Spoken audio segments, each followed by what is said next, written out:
The studies show that the peak demand or the ramping requirements from the generation side are going to increase manyfold in the years to come on account of not only on account of increase in demand in a developing country like India, but also on account of the fact that the solar generation makes the net load curve more steep, as we call it, and generally call it as a duck curve, and then there are higher ramping requirements, etc.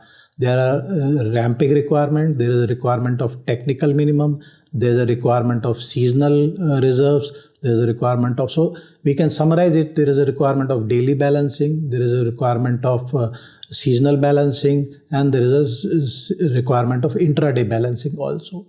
So the ramping requirement, technical minimum, they constitute the biggest challenge. And then some steps have already been taken in this regard. The Central Electricity Regulatory Commission has already notified the technical minimum for the plants, which are the thermal plants, which are under their jurisdiction as 55%. And this has been working well. And the Commission has also specified the compensation which would be available to the thermal units on account of degradation in their operational performance if they bring down the generation below the 85% to the 55% level.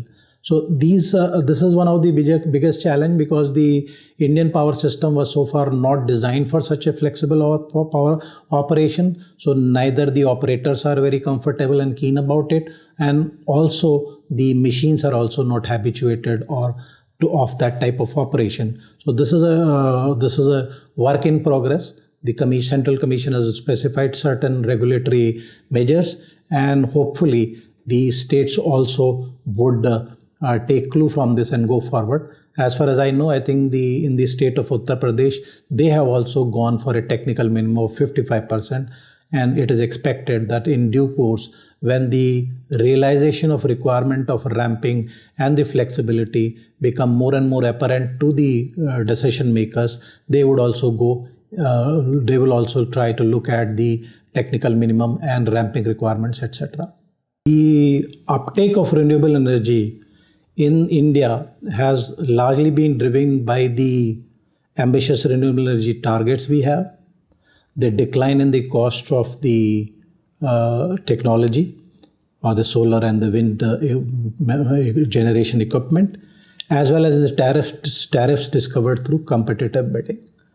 Now, prior to the competitive bidding regime, a generic tariff was specified by the Central Electricity Regulatory Commission for different types of renewable technologies, and the freedom was available to the entities to adopt the generic tariff or go for the competitive bidding. But by and large, the competitive bidding did not go forward in the manner it should have gone, perhaps. Gradually, the competitive bidding has become more and more popular and prominent, and we have seen the prices coming as low as ₹2.44 per kilowatt hour in case of solar, and almost of the same order in the wind also. So the competitive bidding has certainly helped very immensely. And now, because the price of new solar or a new wind generating station has become less than that of the new coal-based power station, so this is an economic reality, and this is one of the drivers for higher uptake of renewable energy in the coming years.